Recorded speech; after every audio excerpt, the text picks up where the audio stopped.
Bienvenido a un nuevo contenido de Uninorte Co. No olvides suscribirte a nuestro canal.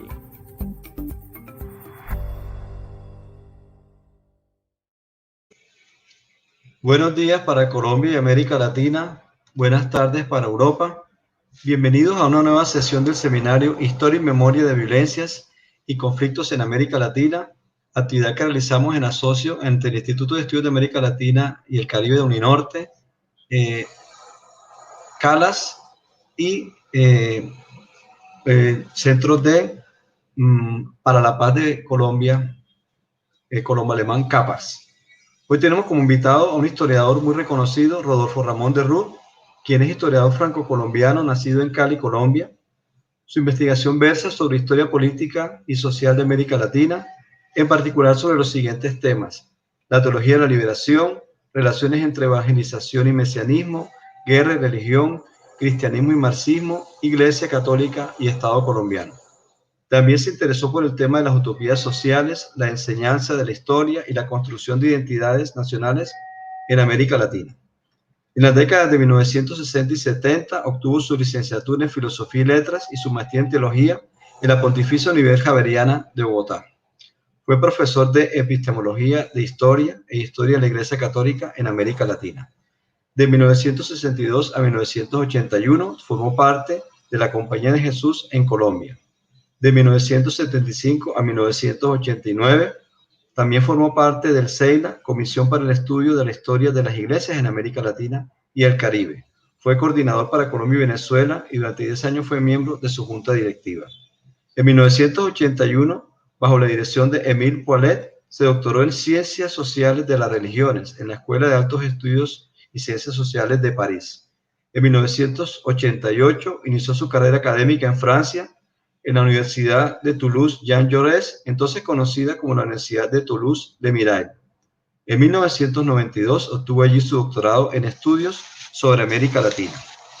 Asimismo, fue codirector del Instituto Multidisciplinario de Estudios sobre América Latina de Toulouse, IPEAL, y miembro del Grupo de Investigación de América Latina, GRAL, de Toulouse.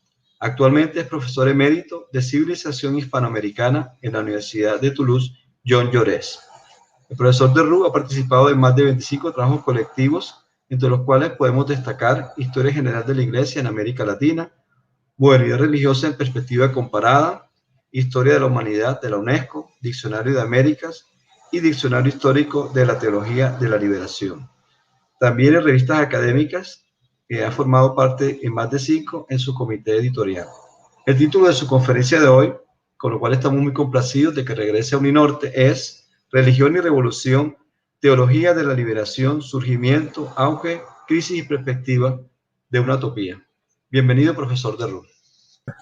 Muchas gracias por la presentación, Roberto, y gracias también a los organizadores del evento que tuvieron la amabilidad de invitarme. Agradezco también a los jóvenes que me van a colaborar en la parte técnica y manejando las diapositivas. Bueno, sin más, entro en materia. Bien, segunda diapositiva, por favor.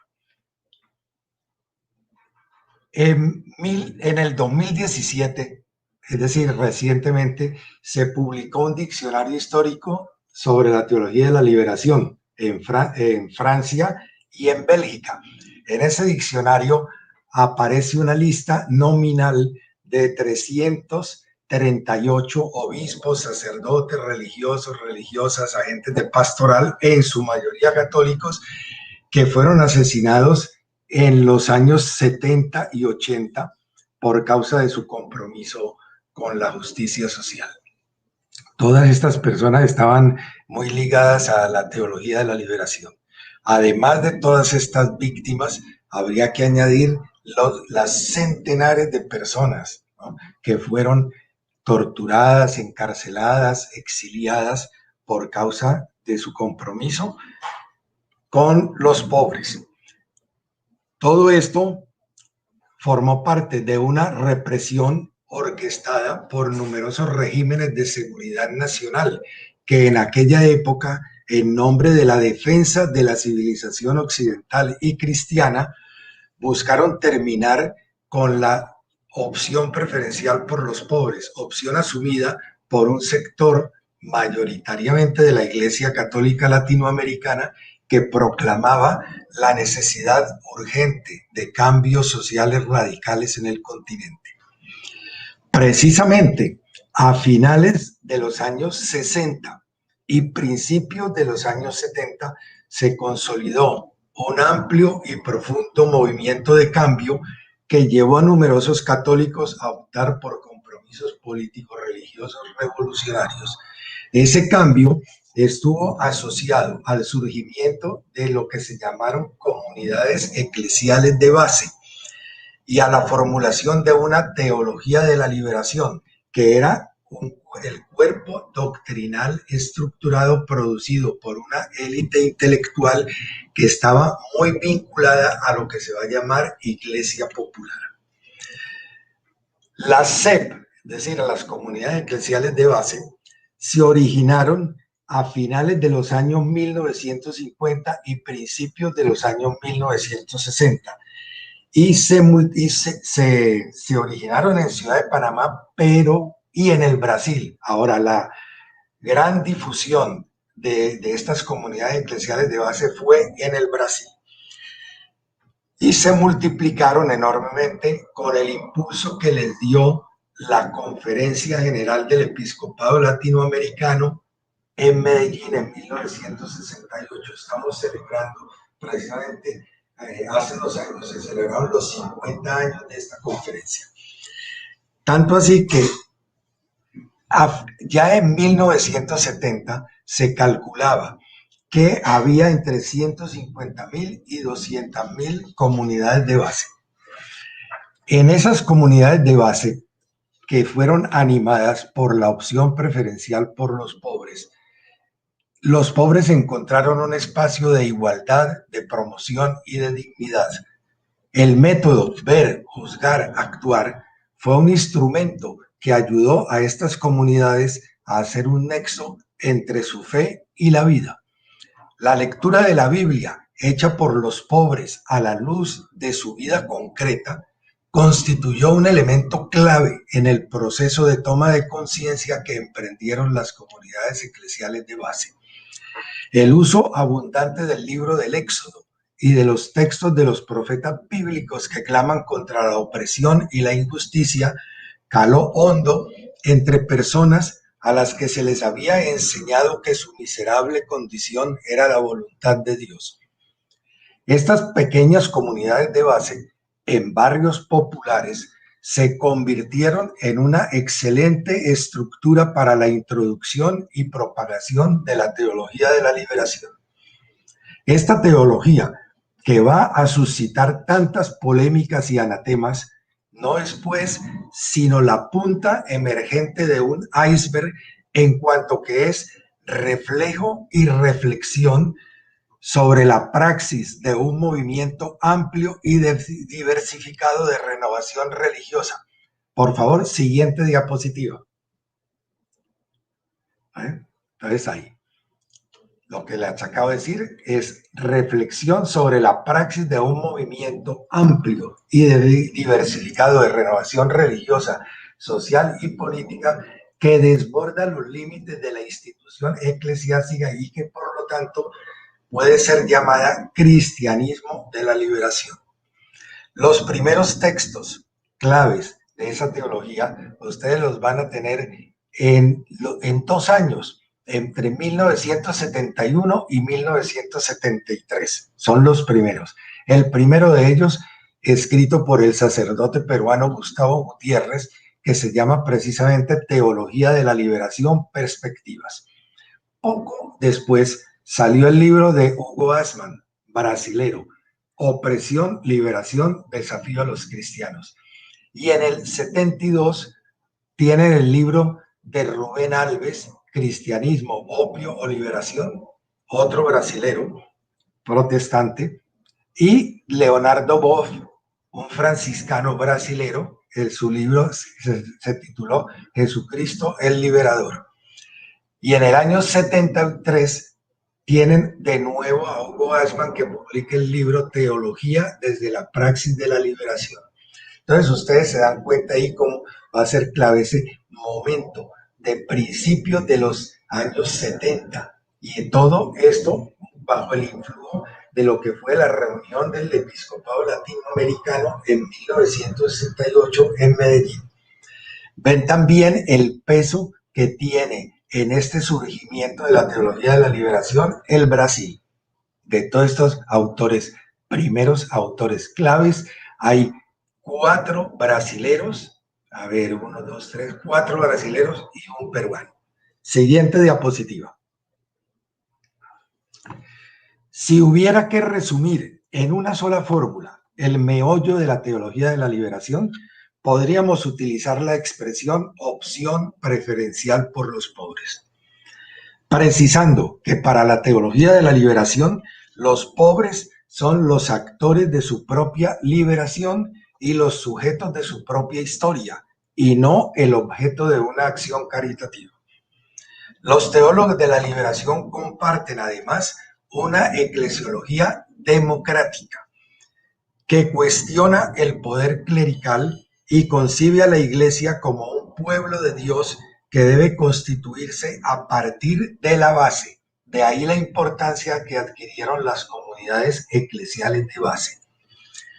Esta irrupción del pobre conllevó otras opciones que forman parte de los rasgos característicos de la teología de la liberación, a saber, el énfasis en los aspectos mesiánicos y proféticos del mensaje bíblico, la convicción de que el amor cristiano y la teología, para ser eficaces, deben recurrir a la mediación de las ciencias sociales, la definición del quehacer teológico como una reflexión de fe sobre y a partir de un compromiso colectivo por la liberación.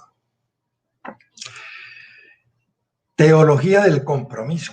La teología de la liberación proclama que la transformación del mundo está en nuestras manos, que a nosotros corresponde invertir el curso de los acontecimientos y ayudar a superar las injusticias sociales. Teoría de la práctica liberadora. La teología de la liberación propone una reflexión de fe elaborada desde el interior de una práctica de liberación conducida por los oprimidos en sus movimientos. No se trata, pues, ni solo ni prioritariamente de saber hablar de Dios, que eso es teología, el logos, el discurso sobre Dios. Pero en esta teología no se trata prioritariamente de saber hablar de Dios, sino, como lo dice Gustavo Gutiérrez, contribuir a la solución del problema central en América Latina, la situación de pobreza, de despojo, de opresión y de muerte que soporta la inmensa mayoría creyente y explotada. Esta teología que apuesta a la fuerza histórica de los pobres, ese es el título precisamente de uno de los libros de Gustavo Gutiérrez, a quien se considera padre de esta teología que apuesta a la fuerza histórica de los pobres, recurre a todos los pasajes donde se expresa que el Dios de la Biblia es un Dios vivo y eficaz. Su ejemplo fundamental es el libro del Éxodo, donde se manifiesta plenamente un Dios que guía a su pueblo hacia la liberación.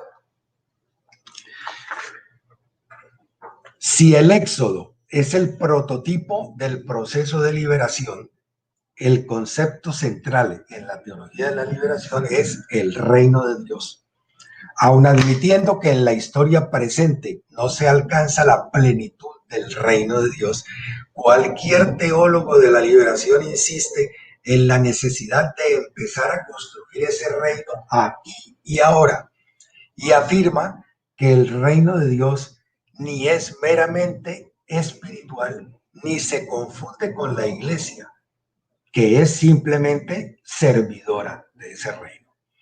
El Dios de Jesús, se insiste, es el Dios del reino que llega en la historia y que exige a sus seguidores no evadirse de la única historia, que es esta en la cual nos encontramos. No se trata de rezar Padre nuestro que estás en el cielo, quédate allá. ¿Cuándo llega el reino?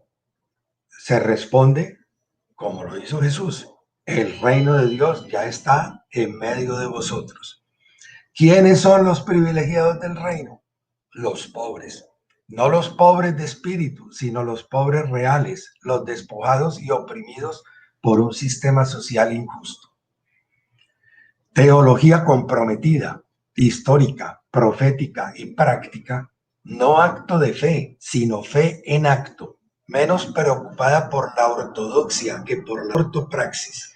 La teología de la liberación se autoproclama también como utópica, en el sentido de que designa, y cito de nuevo a Gutiérrez, designa el proyecto histórico de una sociedad cualitativamente distinta y expresa la aspiración al establecimiento de nuevas relaciones sociales entre los hombres. Para que tal proyecto utópico no sea sinónimo de ilusión, se precisa que debe caracterizarse por su relación con la realidad histórica, su verificación en la praxis y su índole racional, ingredientes que harán de la utopía un factor de radical transformación histórica y de surgimiento de un hombre nuevo. Este tema del hombre nuevo y de la tierra nueva que están por darse a luz asoma continuamente en los escritos, liturgias, canciones y poemas de la teología de la liberación, como lo vemos en el canto nacional escrito por el sacerdote nicaragüense Ernesto Cardenal, dedicado al Frente Sandinista de Liberación Nacional antes de su triunfo. Cito de ese canto nacional: la visión de una tierra nueva con la explotación abolida, repartida la riqueza nacional, todos por igual, el producto nacional bruto, toditos por igual. Nicaragua sin guardia nacional, veo el nuevo día, una tierra sin terror, sin dinastía, sin tiranía dinástica. No hemos nacido para ser pobres, ni para ser patrones, sino para ser hermanos, hemos nacido. Capitalismo, ¿qué otra cosa que compraventa de gente? Porque ¿qué viaje es este, hermano? ¿Para dónde vamos? Con pasajes de primera y pasajes de tercera. Tenemos el níquel esperando al hombre nuevo, el ganado enrasado esperando al hombre nuevo. Solo hace falta el hombre nuevo. Para algunos, con el triunfo de la revolución sandinista en Nicaragua en 1979 y la efervescencia revolucionaria en El Salvador y Guatemala en los años 70 y 80, pareció más próximo que nunca el hombre nuevo. Como profesaba Pedro Casaldáliga, obispo de São Félix do Araguaia en el Mato Grosso brasileño y figura de primera línea de la teología de la liberación, que ha muerto hace muy poco, afirmaba lo siguiente: yo creo sinceramente que en América Latina, en el tercer mundo, Dios escogió a Centroamérica y muy concretamente a Nicaragua para sacar adelante su geopolítica de la liberación, de la salvación. Siguiente diapositiva.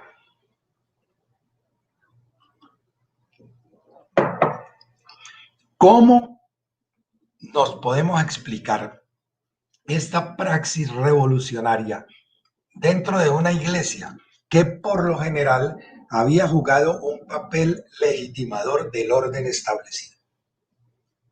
¿Cuáles fueron las circunstancias sociopolíticas y eclesiales que contribuyeron a autenticar los anhelos de liberación de los pobres, allí donde la resignación se había predicado durante largo tiempo como criterio de la verdadera religión? Una comprensión adecuada del fenómeno implica articular una serie de cambios externos e internos a la Iglesia Católica. Entre los cambios externos tenemos la crisis del desarrollismo, el surgimiento de la teoría de la dependencia y el triunfo de la Revolución Cubana. Me explico. En los años 1960 hizo crisis el modelo desarrollista de modernización económica por medio de la sustitución de importaciones, la creación de un amplio mercado interno y el fomento de una industria nacional gracias al impulso de capitales multinacionales. Según una conocida e irónica fórmula, aquel modelo constituía el desarrollo del subdesarrollo. En efecto, el estímulo al éxodo rural y la concentración en las zonas urbanas de un enorme pobretariado acrecentaron las contradicciones sociales. Una nueva teoría económica, la teoría de la dependencia, buscó una explicación estructural de los problemas latinoamericanos. Sus teóricos señalaron que no se podía pretender que los países subdesarrollados repitieran los mismos procesos que los países desarrollados, porque los países desarrollados se habían desarrollado precisamente gracias a la colonización imperialista de las economías dependientes, de las cuales habían extraído las materias primas y habían transferido a las metrópolis el capital producido por una mano de obra cuyo costo de reproducción había sido mínimo. Se propugnó así un nuevo entendimiento del problema del subdesarrollo latinoamericano con base en una comprensión del proceso histórico del imperialismo. La única estrategia posible de desarrollo pasaba, desde el punto de vista de esta teoría, pasaba por la liberación de la dependencia. La teoría de la dependencia entró rápidamente a formar parte del instrumental de análisis de la teología de la liberación, que se sirvió abundantemente de los análisis político-económicos de autores latinoamericanos influenciados en diversa manera por el marxismo. Y ustedes tal vez recuerdan, cito algunos de estos nombres, a Celso Furtado, Octavio Ianni, Teotonio dos Santos, Rui Mauro Marini, Luis Álvaro Costa Pinto, Fernando Enrique Cardoso, Francisco Béfort, Helio Jaguaribe, Marcos Kaplan, Enzo Falletto, Osvaldo Zunkel, Rodolfo Stavenhagen, Pablo González Casanova, los colombianos Antonio García, Orlando Falsborda, Aníbal Quijano, peruano, y dos alemanes que trabajaron mucho en América Latina, Franz Hinkelhammer y André Gunder Frank. Todos estos autores van a ser ampliamente citados por la teología de la liberación naciente. En esa misma década de los años 60, la Revolución Cubana apareció como una alternativa viable para romper el núcleo causal del subdesarrollo, la dependencia. En toda América Latina se gestó entonces una nueva izquierda revolucionaria marcada por el marxismo e inspirada por la experiencia cubana. Esa nueva izquierda influyó mucho en la naciente teología de la liberación y a su vez va a ser influida o influenciada por la teología de la liberación. Siguiente diapositiva.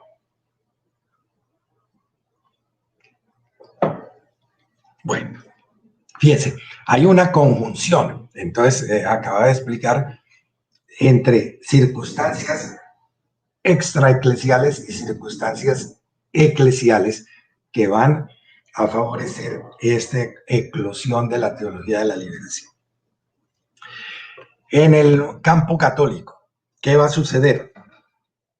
El catolicismo va a tener su propia evolución interna que va a desembocar entre los años 1962 y 1965 en todo lo que fue el Concilio Vaticano II.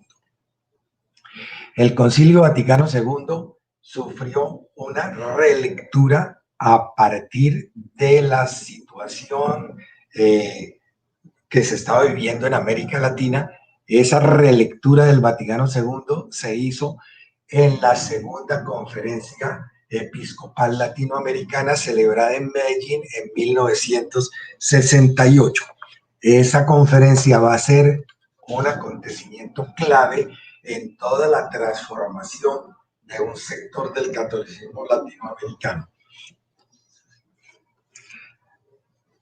En Medellín,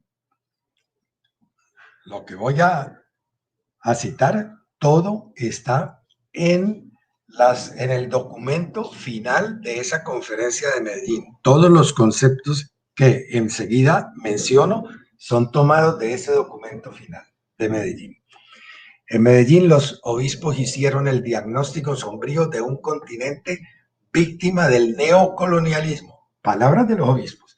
Víctima del neocolonialismo, del colonialismo interno, del colonialismo externo, del imperialismo internacional del dinero, de la dependencia de un centro de poder económico y caracterizada la situación latinoamericana por un marcado biclasismo, es decir, pobres, ricos. Para los obispos, todas aquellas injusticias estructurales, palabras de ellos, esas injusticias estructurales constituían una, comillas, situación de violencia institucionalizada. Afirmaban que, comillas, aquellos que disfrutan de la mayor parte de la riqueza, la cultura y el poder al retener sus privilegios, son responsables ante la historia por provocar violentas revoluciones guiadas por la desesperación. Cierra comillas. Y expresaban que, abro comillas, la Iglesia ha de dedicarse a la solidaridad con los pobres y a dar preferencia a los sectores más pobres y necesitados. Cierro comillas. Los documentos de CELAM Medellín se convirtieron rápidamente en la carta magna de un nuevo enfoque de la misión de la Iglesia Católica en América Latina.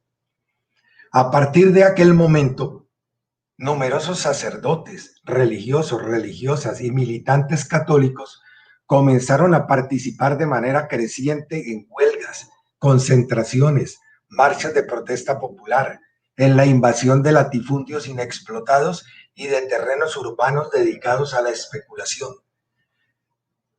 Se dedicaron a la recolección y publicación de informes sobre violación de derechos humanos, a la realización de programas educativos dirigidos a la toma de conciencia entre los pobres. Esa fue la llamada concientización, inspirada en toda la metodología pedagógica del brasileño Paulo Freire. Se habló entonces de una conversión de la iglesia y del nacimiento de un nuevo modelo de iglesia que llamaron Iglesia Popular.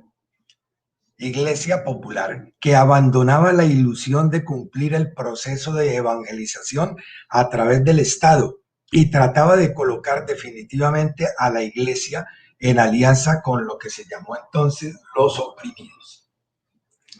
Comenzó entonces a cuestionarse el perfil sólidamente establecido del pobre cristiano.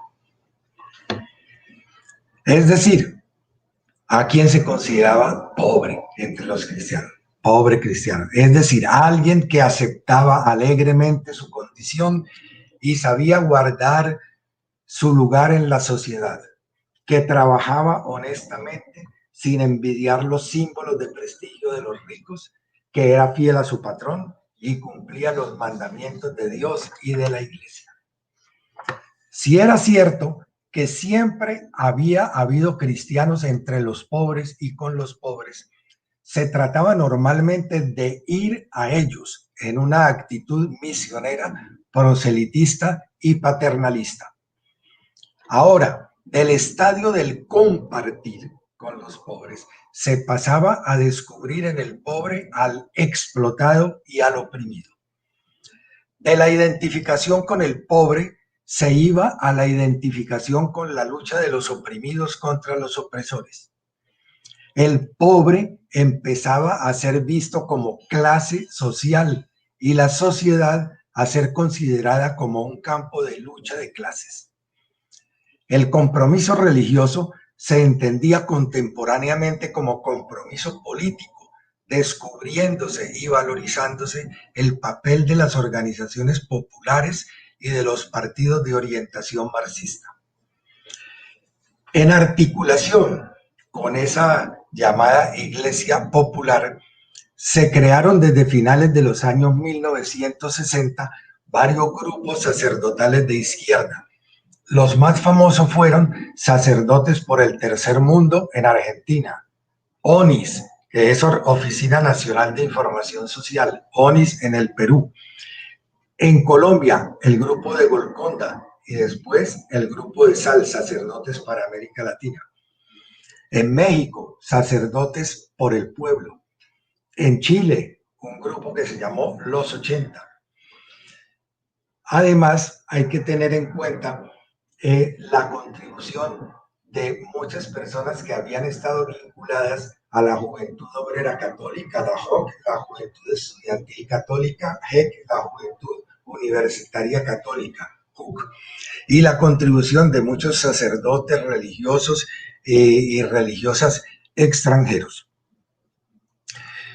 Bueno, también se formaron grupos que no eran exclusivamente de sacerdotes, sino también con lo que se llaman los laicos dentro de la iglesia.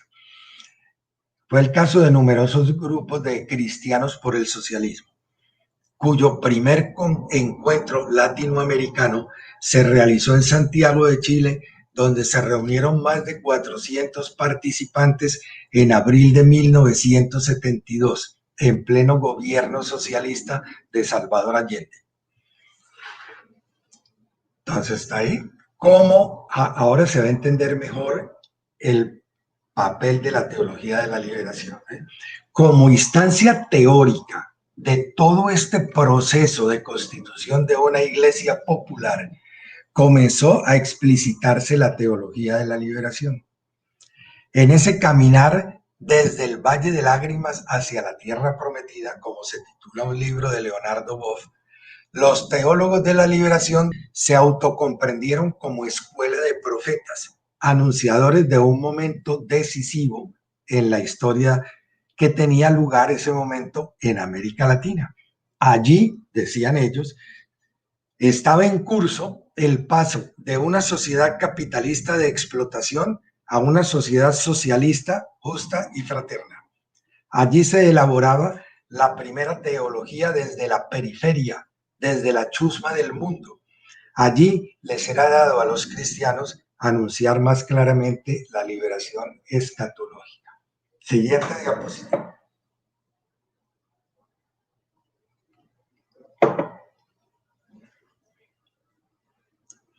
Bueno, muy pronto la nueva teología encontró audiencia en Europa.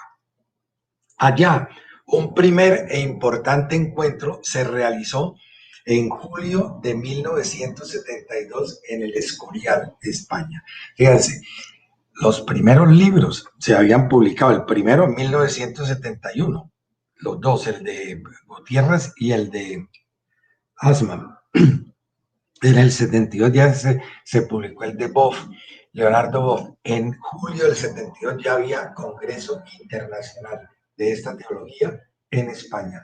Y ahí ustedes van a tener a todas las figuras de esa primera hora. Ahí lo tienen en la diapositiva. Gustavo Gutiérrez, Boff, Assmann, Rubén Alves, Joseph Comblanc, que era un belga que se nacionalizó brasilero y pasó casi toda su vida en el Brasil. De Argentina estaban Aldo Bunti, José Miguel Bonino, Juan Carlos Escandón, Enrique Dussel. Aquí les adelanto, por ejemplo, Juan Carlos Escandone fue profesor de Jorge Mario Bergoglio, el actual Papa Francisco. Y fue un maestro muy querido por él y que influyó mucho en Bergoglio. Chile tiene a Segundo Galilea, Gonzalo Arroyo, en Uruguay Juan Luis II, Héctor Borrá. Todos estos estuvieron en esa reunión del Escorial. Bueno, siguiente diapositiva.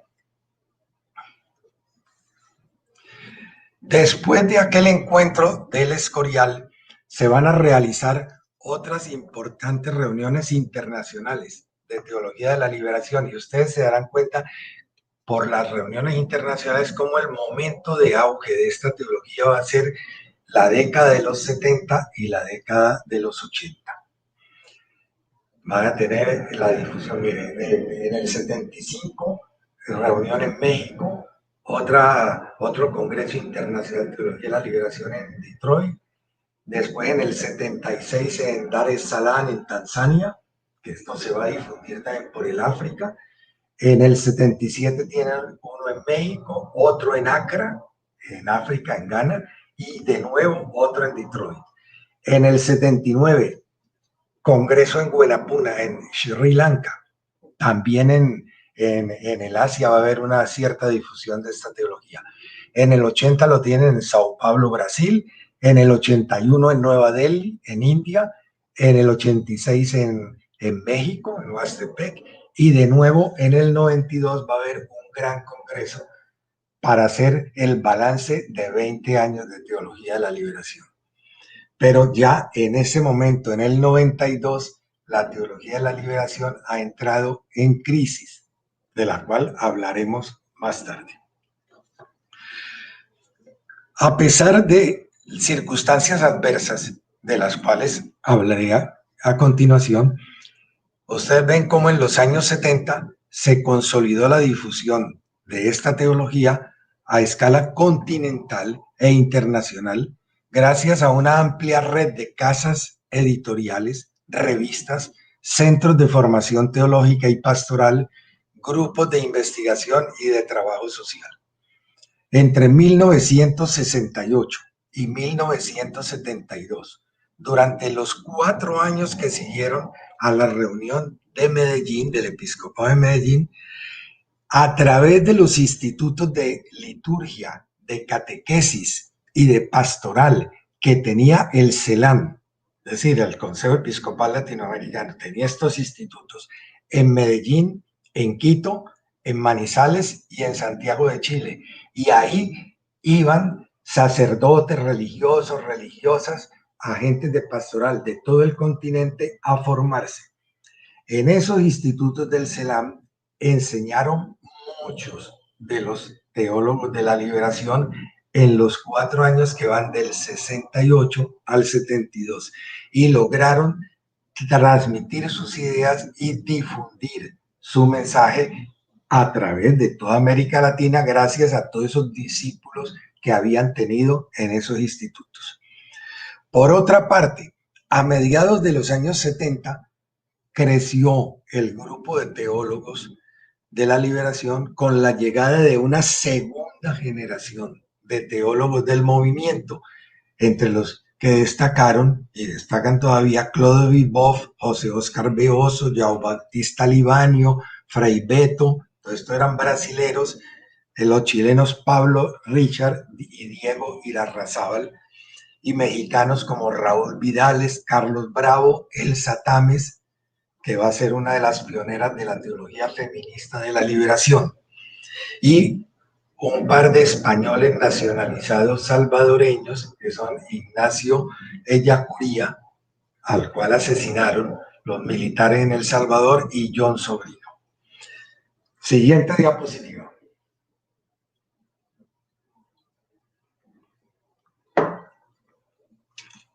Pero, fíjense, al mismo tiempo que la teología de la liberación obtenía difusión continental y repercusión internacional, la situación política en América Latina se deterioró en la década de 1970, cuando el continente se cubrió de regímenes de seguridad nacional que trataron de controlar las actividades que ellos consideraban subversivas. Tras los golpes de Estado en Brasil, en el 64, en Argentina en el 66, hay que añadir los regímenes, también golpe de Estado en Bolivia en el 71, en Uruguay en el 73, en Chile en el 73. A esos hay que añadir que en el Perú y en el Ecuador había unos regímenes militares nacionalistas que se consideraron progresistas y a los cuales se les dio a su vez un golpe de Estado y dieron un giro hacia la derecha. En Perú en el 75 y en Ecuador en el 76. Y a eso añaden las antiguas dictaduras que ya existían, como era la de los Somoza en Nicaragua, Stroessner en Paraguay y Duvalier en Haití. En aquellos años, toda esa década de los 70, sectores progresistas de la iglesia, sobre todo en los países del Cono Sur, se convirtieron en voceros de una sociedad civil amordazada y en refugio de militantes de izquierda perseguidos. No hay que olvidar que los embates de los gobiernos latinoamericanos de seguridad nacional contra el movimiento de la teología de la liberación contaron con el apoyo de los Estados Unidos. Ya en 1969, al año siguiente de la reunión de Medellín, Nelson Rockefeller, futuro vicepresidente de los Estados Unidos, presentó al presidente Richard Nixon un sonado informe, se llama el informe Rockefeller, en el que le ponía en guardia a Nixon sobre la agitación existente en ciertos sectores de la Iglesia Católica Latinoamericana y en el que expresaba su preocupación ante la posible vulnerabilidad de la Iglesia a la penetración subversiva. Así lo decía con esas palabras el informe. Informes como el de Rockefeller comenzaron a multiplicarse. En mayo de 1980, los asesores de Ronald Reagan elaboraron un documento sobre las relaciones de Estados Unidos con América Latina. Bautizado como el Documento de Santa Fe, se le proponían en él a Reagan líneas de acción que fueron aplicadas durante su gobierno. En dicho documento se afirmaba que, cito, la política exterior de los Estados Unidos debe comenzar a contraatacar y no solamente a reaccionar frente a la teología de la liberación. Esta recomendación fue diligentemente atendida, tanto que desde 1985 la Conferencia de Ejércitos Americanos incluyó entre sus temas el análisis de la coyuntura religiosa. Y en la Conferencia Continental de los Ejércitos Latinoamericanos, celebrada en Buenos Aires del 7 al 14 de noviembre de 1987, se decidió promover, cito, un combate intensivo contra la teología de la liberación por ser una de las nuevas formas de penetración marxista en el continente. Por otra parte, los sectores conservadores de la Iglesia Católica también se reagruparon y organizaron. Yo creo que ya siguiente diapositiva. A ver. Eso. Miren. Ya acabo de hablar de estas dificultades fuera de la Iglesia, con los gobiernos que estaban vigentes, y luego dentro de la Iglesia va a haber un cambio también. Los sectores conservadores de la Iglesia también se organizaron. En 1972, en la asamblea que celebró el CELAM en Sucre, Bolivia, esa conferencia episcopal latinoamericana cambió sus orientaciones y cambió de directiva y dio paso así a un movimiento conservador bajo la dirección del monseñor colombiano Alfonso López Trujillo, quien va a ser luego cardenal y va a terminar siendo prefecto de la Congregación para la Familia en el Vaticano, en la época de Juan Pablo II.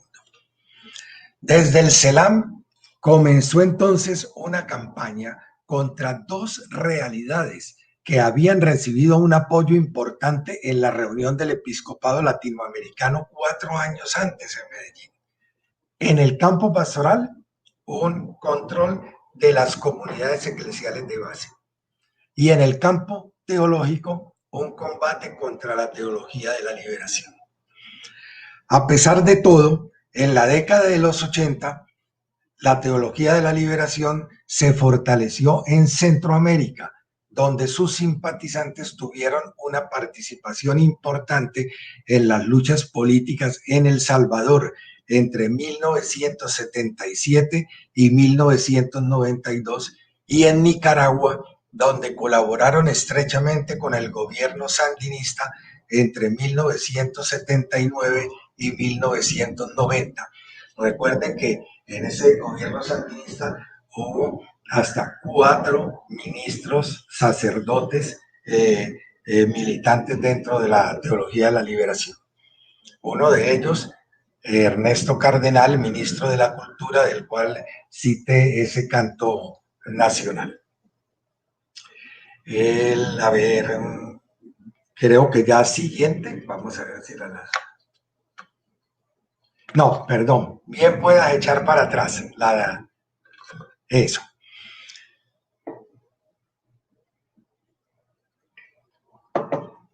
Seguimos con el tema de la crisis y hablo algo sobre el pontificado de Juan Pablo II. A fines de los 80, los cambios sociopolíticos y eclesiásticos pusieron en crisis al movimiento de la teología de la liberación y sus anhelos de hombre nuevo y tierra nueva. En 1989, la caída del muro de Berlín quedó como símbolo del fracaso del socialismo real, que vio seriamente cuestionadas sus pretensiones como alternativa atractiva al capitalismo. En 1990, en las filas de la teología de la liberación, se vivió con perplejidad la derrota del sandinismo en Nicaragua. Igualmente, en el ámbito intraeclesiástico, la situación se había vuelto muy problemática para la teología de la liberación. El mapa religioso de América Latina se estaba modificando radicalmente en esos años 80 con la eclosión fulgurante del pentecostalismo evangélico, el resquebrajamiento de la hegemonía religiosa católica, la crisis de vocaciones sacerdotales y religiosas dentro de la Iglesia Católica y la pérdida de su influencia en la legitimación de normas y valores sociales. La jerarquía católica respondió a los nuevos desafíos históricos con un movimiento de endurecimiento institucional, mayor centralización del poder, control del pensamiento teológico y represión de las tendencias disidentes o alternativas dentro de la Iglesia. Eso dio lugar durante el largo pontificado de Juan Pablo II, desde que va a estar como papa durante 27 años. Dio lugar durante este pontificado a una situación eclesial que se calificó como la vuelta a la gran disciplina. Con la voluntad de ofrecer un catolicismo de certezas a un mundo donde cada vez más personas reivindican la libertad de dudar y de reinterpretar el magisterio de la Iglesia, Juan Pablo II buscó reunir a los católicos alrededor de la obediencia incondicional a una enseñanza doctrinal clara y estricta. Su ideal de un rebaño, un pastor, una sola voz, trató de acallar de forma autoritaria y disciplinar cualquier conato de disidencia interna. Para lograr sus objetivos, el Papa Wojtyła llevó a cabo una cuidadosa política de nombramiento de obispos. Se apoyó en los sectores más integristas de la Iglesia Católica, como el Opus Dei, los Legionarios de Cristo, Comunión y Liberación. Lideró un control estricto de los lugares de formación del clero y del laicado y sancionó a conocidos teólogos de la liberación. Argumentos justificatorios de tales medidas fueron el mantenimiento de la unidad de la Iglesia, la acusación a la teología de la liberación de utilizar acríticamente el análisis marxista y el conceder excesiva importancia a la liberación sociopolítica con respecto a la liberación espiritual.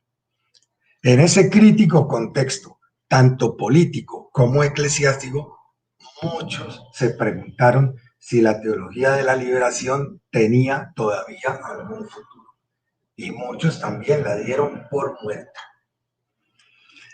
Es evidente que la teología de la liberación ya no tiene la visibilidad e importancia que tuvo en los años 1970 y 1980.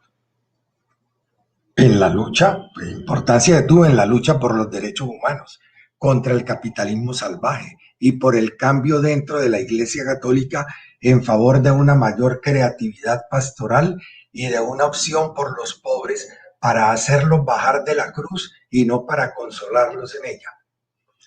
Pero si bien es cierto que el movimiento de la teología de la liberación ha perdido mucho del impacto que tuvo, su influjo persiste. Hablaré un poco de lo que yo considero que es legado de la teología de la liberación. De ese movimiento, queda un método que interroga permanentemente a la ortodoxia a la luz de la ortopraxis y que reivindica la contextualidad, un aquí y ahora bien precisos como consustancial al quehacer teológico.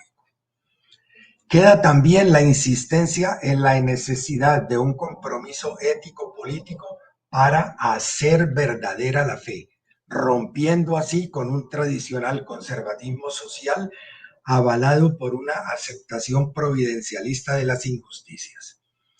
También en lo que se refiere a ese ineludible compromiso ético-político, la teología de la liberación habrá significado, paradójicamente, una liberación de la teología, al enseñar que la fe cristiana ilumina y motiva para asumir compromisos que se dan en una historia no determinada por el cristianismo y que por consiguiente no hay que deducir una política a partir de una síntesis teológica, sino de un análisis de la realidad.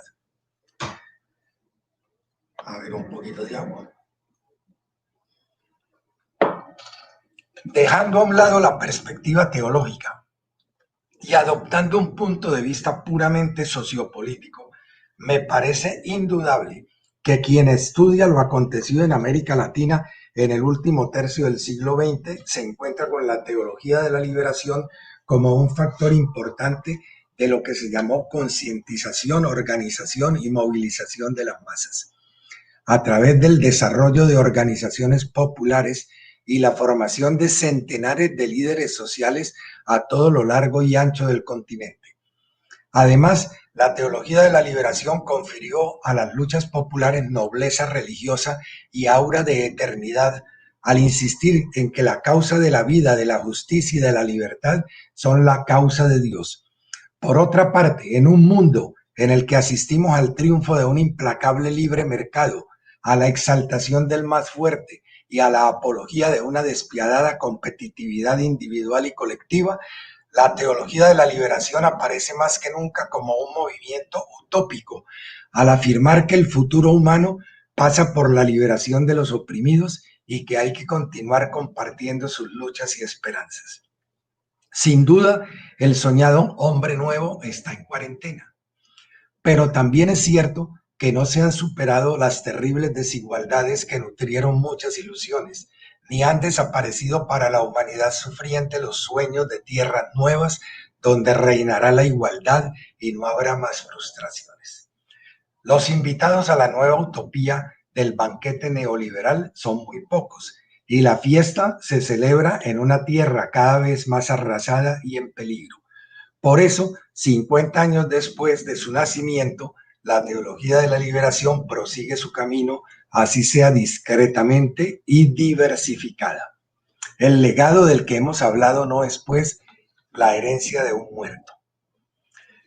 Si en los años 70 y 80 del siglo pasado, la teología de la liberación privilegió el análisis de las estructuras sociales y la preocupación por el pobre como ser político y categoría socioeconómica, en los años 1990, la crisis del socialismo marxista, las presiones intraeclesiásticas y la misma evolución de la realidad fueron llevando a la teología de la liberación a abrirse más decididamente a los problemas culturales y a considerar que el concepto de pobre debía incluir al negro, al indígena y a la mujer, no solo como subclases del proletariado, sino como grupos con una identidad humana y cultural que no podía analizarse exclusivamente a partir de categorías político-económicas. Se fortalecen entonces unas vertientes de teología de la liberación negra, teología de la liberación indígena y teología de la liberación feminista. Igualmente se emprende una crítica del neoliberalismo triunfante, una reflexión sobre el diálogo intercultural e interreligioso, y se desarrolla la perspectiva ecológica en la que la tierra se percibe como la gran pobre que, unida a los demás pobres, es con ellos dominada y explotada sistemáticamente, y a la que hay que liberar, pues sin ella no es posible garantizar proyecto alguno de vida. Siguiente diapo. Y terminamos. Consciente de su necesario ayornamiento, es decir, actualización, a lo largo de estos 2 primeros decenios del siglo XXI, la teología de la liberación ha encontrado un nuevo impulso a través de las reuniones del Foro Mundial de Teología y Liberación. Esas reuniones del Foro Mundial de Teología y Liberación se han articulado con las reuniones del Foro Social Mundial y se celebran cada 2 años en el mismo sitio y en el mismo momento en el cual se está haciendo el Foro Social Mundial. Es decir, se han articulado con todos estos movimientos altermundialistas, porque se está buscando también ver la posibilidad de un mundo nuevo. Es la divisa que tiene ese Foro Social Mundial: otro mundo es posible. Entonces tenemos aquí la conclusión de la opción preferencial por los pobres con esa búsqueda utópica de otro mundo posible. Entonces, ustedes ven cómo se ha tenido ese Foro Mundial de Teología y Liberación, donde ya no solamente están los teólogos de la liberación latinoamericanos, sino también de otros continentes. Y ya se han celebrado esos foros en Porto Alegre, Brasil, ahí los tienen, en el 2007, Nairobi, 2009, en Pará, en Brasil, 2011 en Dakar, Senegal, en Túnez en el 2013, en el 2015 de nuevo en Túnez, en Montreal en el 2016 y en Salvador de Bahía en el 2018. Además, a partir del 2012 se han empezado a celebrar congresos continentales de teología de la liberación. Ya se han tenido lugar en el 2012 en Sao Leopoldo, Brasil, en el 2015 en Belo Horizonte y el 2018 en San Salvador. Ahora en el 2020, como se estaba con la pandemia, el Congreso Continental de Teología de la Liberación se celebró en octubre. A lo largo de todo el mes de octubre, los martes y los viernes, se conectaban más de 300 teólogos y agentes de pastoral de manera virtual por Zoom para trabajar.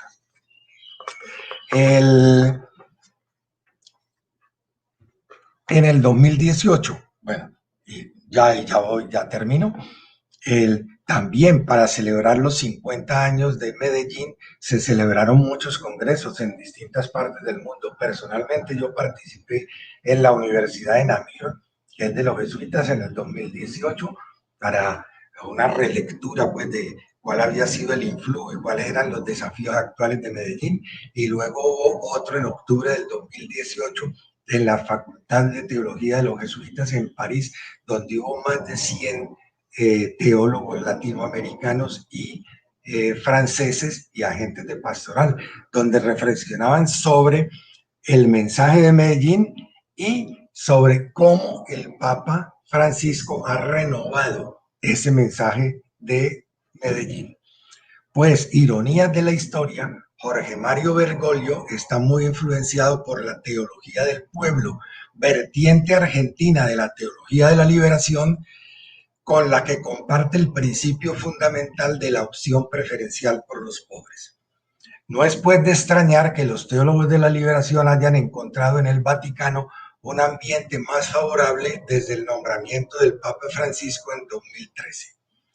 Por lo visto, no le faltó razón al jesuita John Sobrino, quien hace 30 años, cuando se daba por muerta a la teología de la liberación, afirmó, cito: ojalá llegue pronto el día en que la opresión, la pobreza indigna e injusta, la represión cruel y masiva dejen de existir.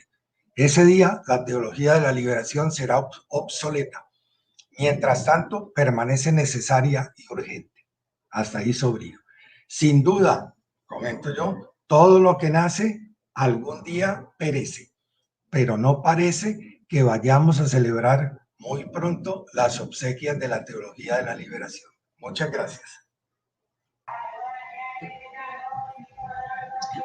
Muchas gracias, profesor Rodolfo, por su excelente y muy profunda disertación respecto al origen y evolución de la teología de la liberación en América Latina y sus perspectivas a futuro.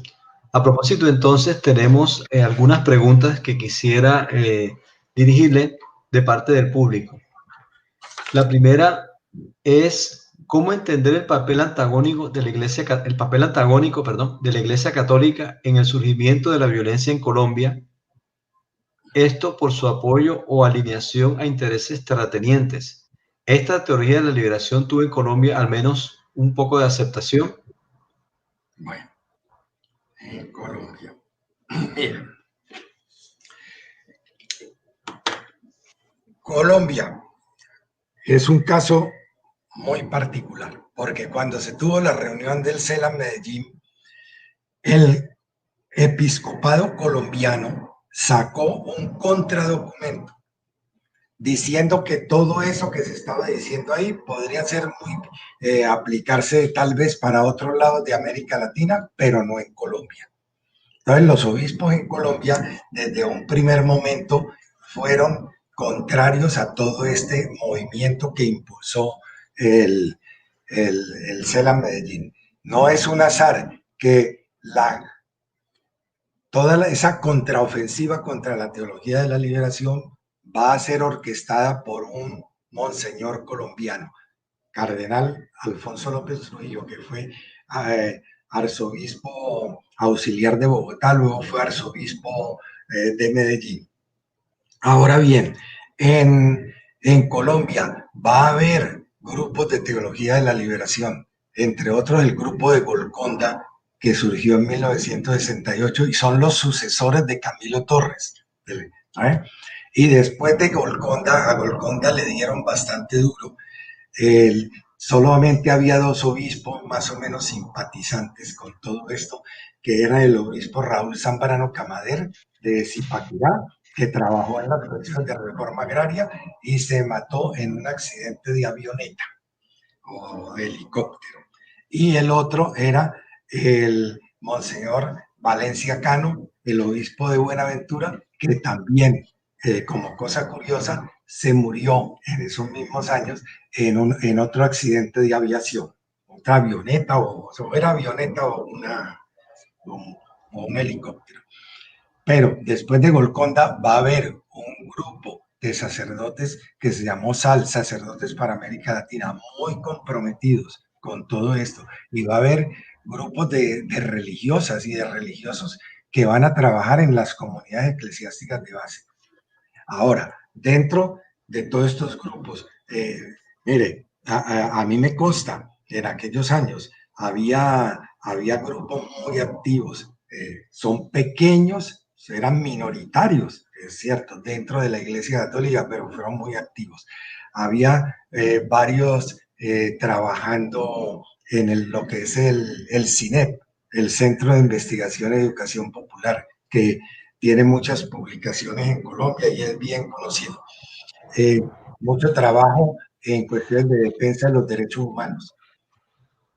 Hay un grupo más radical que terminó involucrándose con la guerrilla, sobre todo con el Ejército de Liberación Nacional. Ahí tiene al padre Domingo Laín, al cura Manuel Pérez, que inclusive fue después jefe del ELN, y había otro cura que se me olvida el nombre, pero esos eran unos grupos.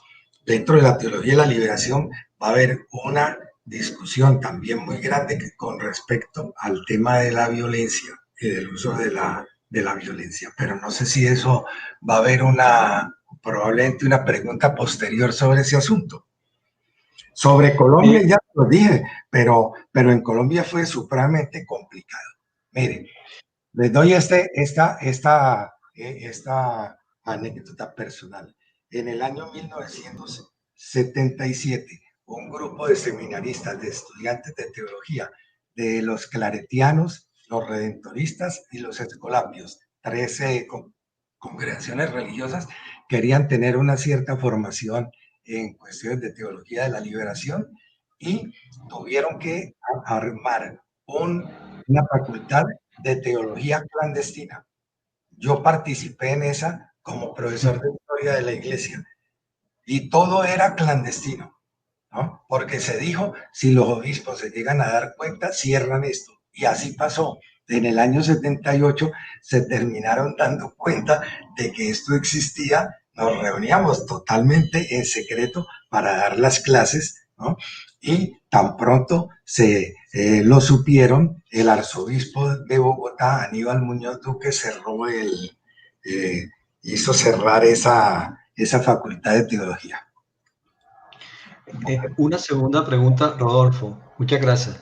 Hubo debates desde la teología de la liberación sobre la cuestión de la violencia revolucionaria durante los años 60 y 70 del siglo XX y los ha habido sobre el ascenso de gobiernos progresistas en el siglo XXI. Sí. Mira, sobre el tema de la violencia. Ya me imaginaba que iban a preguntar.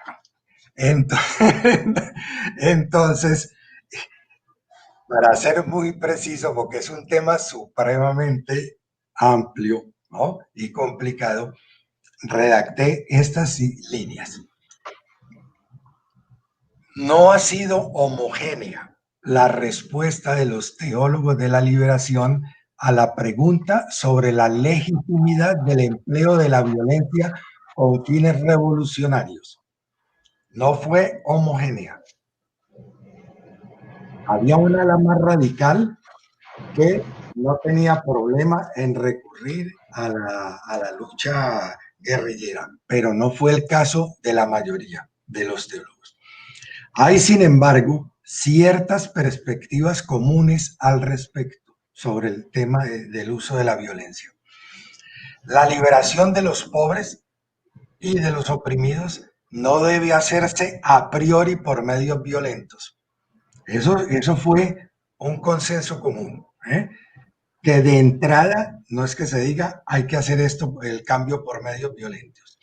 El recurso a la violencia solo debía darse como respuesta ineludible ante circunstancias históricas precisas de agotamiento de los medios pacíficos ante el peligro de muerte y de usar la violencia de manera proporcional.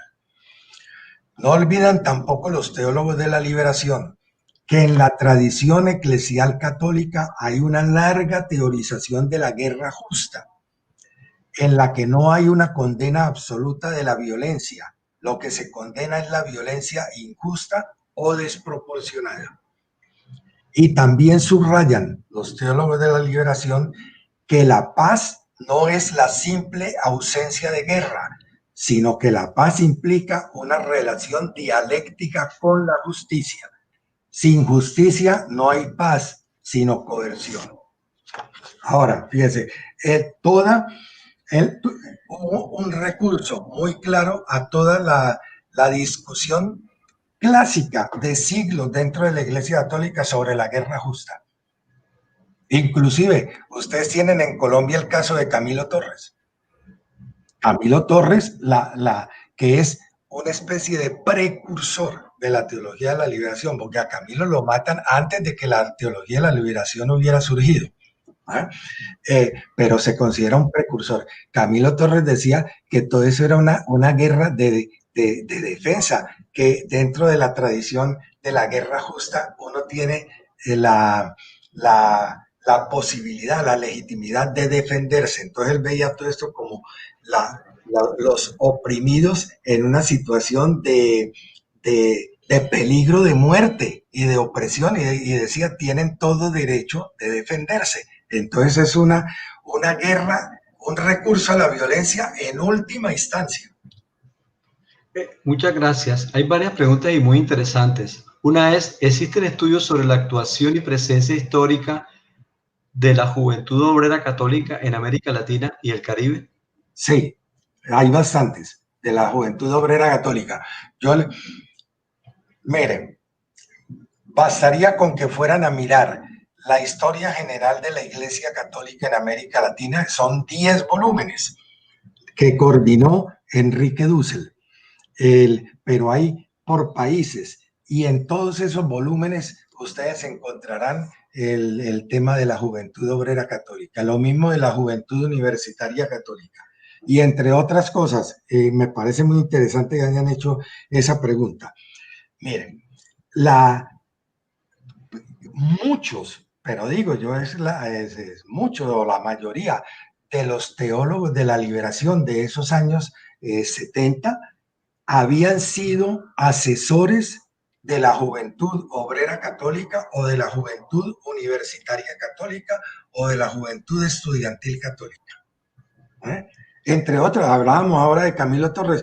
Camilo Torres había sido enviado a Lovaina a prepararse para ser capellán universitario y trabajar con la Juventud Universitaria Católica. Por eso terminó trabajando ahí en la Universidad Nacional. Muchas gracias. Hay otra pregunta. Desde la perspectiva actual, ¿cuál considera usted que puede ser el papel de la Iglesia en la construcción de paz territorial? En la construcción. Me preguntan para Colombia, ¿no? Sí. Bueno, ustedes mismos, yo hace muchos años estoy viviendo en Francia, estoy un poco alejado, entonces no tengo suficiente autoridad, por decirlo así, para hablar sobre un tema de esos tan precisos. Pero me excusan que haga referencia a un pariente. Yo sé y estoy en contacto con Francisco de Rú, que es el presidente de la Comisión para la Verdad, y él durante muchísimos años, pero fueron más de 10 años, trabajó en el Magdalena Medio, precisamente en la construcción de paz en toda esa región del Magdalena Medio. Y con él no estaba solo, hay una serie de jesuitas. Y yo sé que hay otras comunidades religiosas que también están muy comprometidas en todo este trabajo por la construcción de paz. Pero yo les cuento, eso va a ser de largo aliento, ¿eh? Porque una situación de violencia de más de 50 años, uno no eso no se va a resolver de la noche a la mañana ni con la firma del acuerdo de paz. Eso va a requerir una transformación, yo creo, de mentalidades y una voluntad política y un cambio cultural y religioso muy grande. Otra pregunta. ¿Cómo influyó la caída del socialismo en el surgimiento de nuevas iglesias en América Latina y el resto del mundo? Bueno, yo creo que fueron como dos cosas diferentes, fíjese, pero concomitantes. Usted por eso lo hablaba. Contemporáneamente, ustedes ven que ya en los años 60 se empezó a dar una eclosión en América Latina del pentecostalismo, de todas las nuevas iglesias protestantes, que básicamente la mayoría de ellas son pentecostales. En los años 70 ya eso le estaba planteando muchos interrogantes a la misma Iglesia Católica, antes de la caída del socialismo. Ya todo este auge, esa eclosión, esa explosión de las iglesias pentecostales fue anterior a la caída del socialismo. Y es un problema que también hay que analizar, no solamente teniendo en cuenta que los Estados Unidos, como se dijo en su momento, apoyaban el que entraran todas estas iglesias que para hacerle contrapeso al influjo de la teología de la liberación. Eso es así, pero esa no es la única explicación. Hay un problema interno también de mercado religioso, de oferta y demanda en lo que se llama el mercado de bienes simbólicos de salvación. Y los pentecostales, bueno, y estas iglesias evangélicas han respondido a ciertas carencias a las cuales no estaba respondiendo la Iglesia Católica. Y a todo eso se va a sumar la crisis, digo, dentro de la teología de la liberación, el que ya a finales en el 89, después en el 91, con la implosión de la Unión Soviética, todo ese ideal socialista va a entrar en crisis. Entonces ustedes tienen esa conjunción de dos crisis, una crisis del modelo social utópico, ¿no? Socialista que se tenía en mente, y a eso se le suma una crisis dentro de la misma Iglesia Católica, crisis de vocaciones, crisis de autoridad social, ¿no? Entonces son dos. Yo no creo que las iglesias protestantes hayan tenido este gran auge porque el socialismo cayó. El auge ya lo habían comenzado a tener en grande en los años 80, en los años 90. Una pregunta muy interesante de Pedro Serna. En entrevistas a Sobrino le decían que ahora que se había acabado la teología de la liberación, ¿qué seguía? Él respondió que mientras haya pobres va a existir teología de la liberación. Es importante resaltar la tarea de Juan Pablo II y la Congregación para la Doctrina de la Fe en las limitaciones de la teología de la liberación, como por ejemplo en la persecución y nombramiento de obispos ortodoxos. Sí, eso fue lo que estoy totalmente de acuerdo, lo que alcancé a explicar, y cité a Sobrino, ¿no? Y en la época de Juan Pablo II, que va a durar 27 años, es que a lo largo de 27 años tuvo tiempo suficiente para ir nombrando obispos que o eran contrarios a todo este movimiento o que por lo menos no lo impulsaban, ¿eh? Entonces hubo una contraofensiva eclesiástica muy grande. Eso ha cambiado. Fíjese, los teólogos de la liberación desde el 2013, lo alcancé a insinuar ahí al final, con el nombramiento del Papa Francisco, se han sentido de nuevo apoyados. ¿Ah? Y lo digo, por ejemplo, en el texto tengo varias notas, y hay en una nota que les doy, que ponía, tengo lo siguiente, mire, y así ilustro la pregunta que me hicieron y mi respuesta. En 1984, el 4 de febrero de 1984, Juan Pablo II suspendió a divinis, ¿eh? Es decir, de manera solemne, suspendió del ejercicio sacerdotal a 4 sacerdotes que han participado como ministros en el gobierno sandinista. Entre ellos, Ernesto Cardenal, ministro de la Cultura; Fernando Cardenal, hermano del anterior, ministro de Educación; Miguel de Escoto, ministro de Relaciones Exteriores; y Edgar Parrales, que era embajador de Nicaragua en ese momento ante la OEA. 30 años después, en el 2014, el 4 de agosto, al Papa Francisco lo nombraron en el 2013. En el 2014, Francisco le levantó la suspensión a divinis, a Cardenal, a de Escoto, y luego a Fernando Cardenal, a Miguel de Escoto, y luego a Ernesto Cardenal. A Parrales no, porque Parrales ya se había retirado del sacerdocio y estaba como padre de familia. Bueno, al mes siguiente, en septiembre del 2014, Francisco recibió de manera amistosa, en entrevista privada, a Gustavo Gutiérrez, el padre de la teología de la liberación. Y ese año, unos meses antes, en febrero del 2014, la editorial Vaticana publicó un libro escrito por el prefecto de la Congregación para la Fe, la antigua Inquisición, que ahora se llama Gerhard Müller, el prefecto.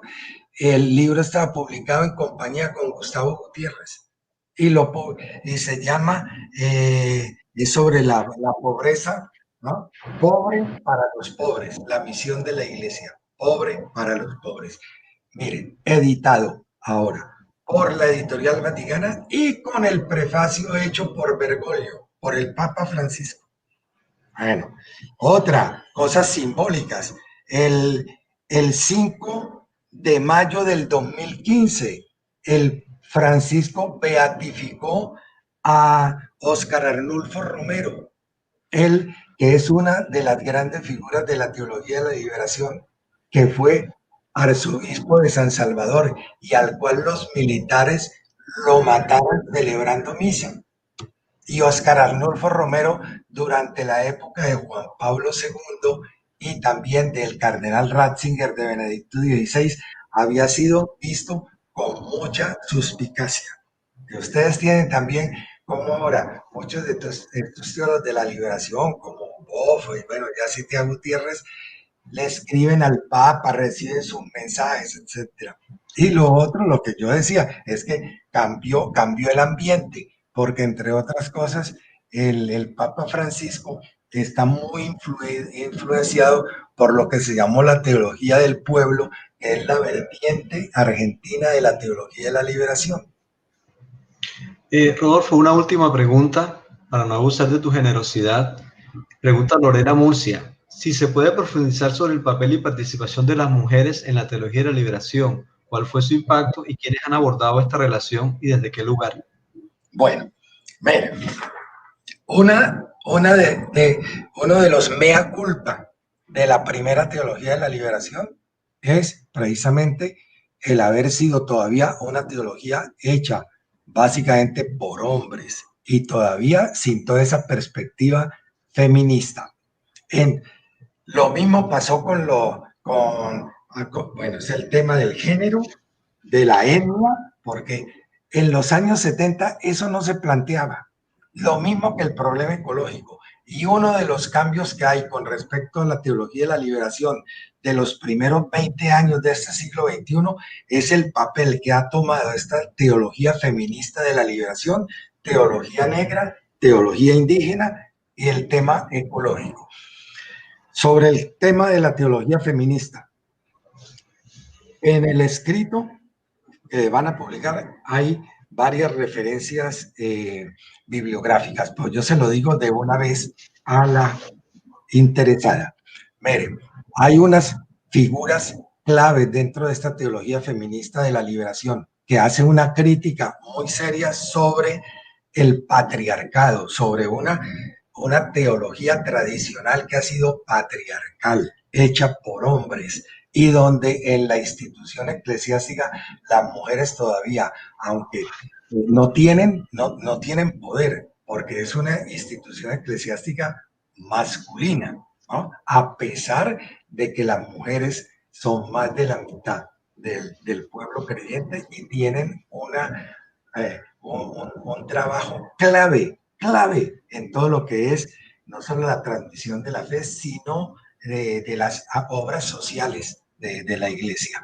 Entonces, se ha hecho esa crítica al patriarcado, se ha hecho una reflexión también de crítica a la concepción de Dios como un Dios puramente masculino. Entonces hay trabajo sobre el rostro femenino de Dios, que es uno de los títulos de un libro de Leonardo Boff, y entre las mujeres sobresale una teóloga mexicana que trabaja, nacionalizada costarricense, que se llama Elsa Tamez, T-A-M-E-Z, Elsa Tamez, y unas teólogas brasileras, entre las cuales son figuras claves. Puede buscar todo esto en internet, porque tienen ahí inclusive artículos online.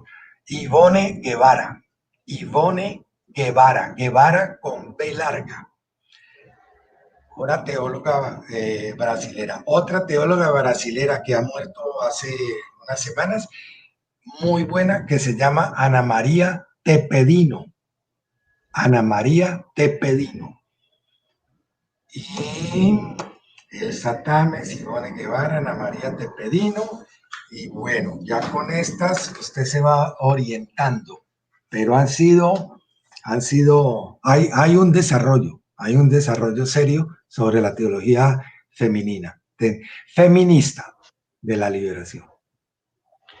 Rodolfo, Excelente tus respuestas y tu disertación, y ya tú nos adelantas algo que no hemos contado, que muy bueno que nos lo recuerdes, que en el primer semestre de 2021, con el apoyo y liderazgo de CAPAS, se va a publicar un libro fruto de todas estas conferencias, y en ese libro con más detalles se podrá leer sobre todas estas temáticas de la historia de América Latina. Muchas gracias, profesor Rodolfo, por su apoyo y por su participación y por su espléndida disertación. No, gracias a ustedes por la paciencia. Quiero aprovechar para invitarlos para la próxima semana. Intervendrá el profesor Stefan Rinke de la Universidad Libre de Berlín, y el título de su conferencia es La dictadura chilena y la historia de la memoria. Nuevamente, gracias Rodolfo, muchos saludos a los profesores de Toulouse, y esperamos en un futuro tenerlo nuevamente en Uninorte. Gracias a todos los que nos acompañaron el día de hoy. Los esperamos nuevamente como todos los martes a las 11 de la mañana de la próxima semana. Buena tarde. Los siguientes contenidos de Uninorte.co te pueden interesar. No olvides suscribirte a nuestro canal.